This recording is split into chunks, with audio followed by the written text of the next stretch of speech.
जंगल में तेज हवाएं चल रही थी। रानो चिड़िया का पुराना घोंसला तिनका तिनका होकर बिखर रहा था। रानो की सास एक डाल पर बैठी गुस्से में पैर पटक रही थी। अरे ओ कलमुही, बैठे बैठे क्या मेरा मुंह देख रही है? देख नहीं रही हवा का झोंका आया तो ये बची खुची छत भी उड़ जाएगी।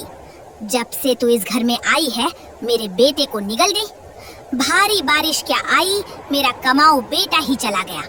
तू तो पनौती है, पनौती। माँ जी, ऐसा मत कहिए। जी जीते जी चले गए, इसमें मेरा क्या कसूर? मैं तो दिन रात आपकी और बच्चों की सेवा में लगी रहती हूँ। जबान मत लड़ा, कामचोर कहीं की।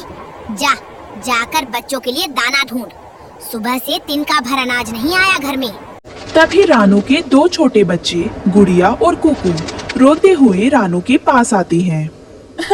माँ, भूख लगी है माँ, पेट में चूहे कूद रहे हैं। हाँ माँ, कल रात से पानी के अलावा कुछ नहीं मिला, कुछ खाने को दो ना माँ। मेरे बच्चे, मेरी जान, तुम रो मत। माँ अभी जाती है, तुम्हारे लिए मीठे मीठे दाने लेकर आएगी। आई बड़ी लाड लड़ाने वाली। दाना तो ऐसे लाएगी जैसे इसके बाप का गोदाम भरा हो जंगल में। तभी एक जोरदार तूफान आता है और उनका घोंसला पूरी तरह टूटकर जमीन पर गिर जाता है। लो, छा गई काली घटा, टूट गया आशियाना। अब भुगत अपनी किस्मत का रोना धोना। रानो रोती हुई घने जंगल की तरफ उड़ जाती है। बारिश का मौसम सिर पर था, इसलिए सभी पक्षियों ने पहले ही दाना छुपा लिया था। रानो को कहीं एक दाना भी नहीं मिलता। थक हार कर वो एक नदी के किनारे बैठ जाती है। हे भगवान, मैं खुद भूखी रह सकती हूँ, पर अपने मासूम बच्चों को तड़पता कैसे देखूं? मेरी सास के ताने तो मैं सह लूं, पर बच्चों की भूख कैसे सहूं? तभी रानो की नजर नदी के किनारे रेत पर पड़ती है। वहाँ एक खूबसूरत सुनहरी मछली पानी से बाहर तड़प रही थी। बचाओ, कोई मुझे पानी में डालो, मैं बिना पानी के मर जाऊंगी, कोई मदद करो। अरे, ये बेचारी मछली तो धूप में तड़प रही है, मुझे इसकी मदद करनी चाहिए। रानो बिना देर किए अपनी चोंच से उस भारी सुनहरी मछली को धीरे धीरे घसीटकर नदी के गहरे पानी में धकेल देती है। पानी में जाते ही मछली में जान आ जाती है। तुम्हारा बहुत बहुत धन्यवाद प्यारी चिड़िया, तुमने आज मेरी जान बचाई है। तुम खुद इतनी उदास क्यों हो? तुम्हारी आंखों में तो दुखों का समंदर बह रहा है। क्या बताऊं मछली बहन, तूफान ने मेरा घर उजाड़ दिया। बच्चे भूख से बेहाल है और मेरे पास ना रहने को छत है, ना खाने को दाना। तुम बहुत दयालु हो रानो। जो दूसरों का दर्द समझता है, भगवान उसका दर्द कभी रहने नहीं देता।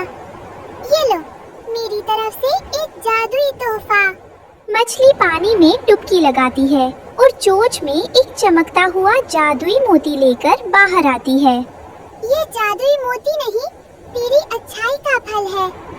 जहाँ रखेगी इसे, वही महकेगा तेरा कल है।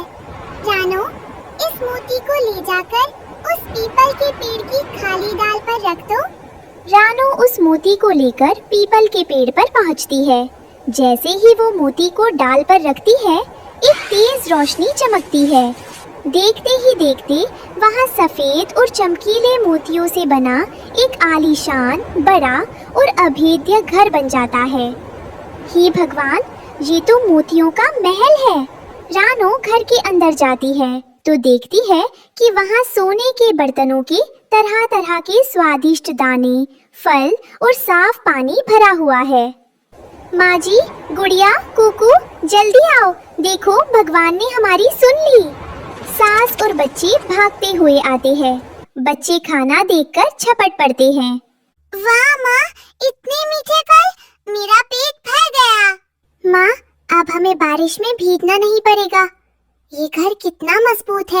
फिर रानो की सास भी उससे माफी मांग लेती है। रानो चिड़िया, उसके बच्चे और उसकी सासू माँ सब खुशी खुशी उस मोती के घर में रहने लगे।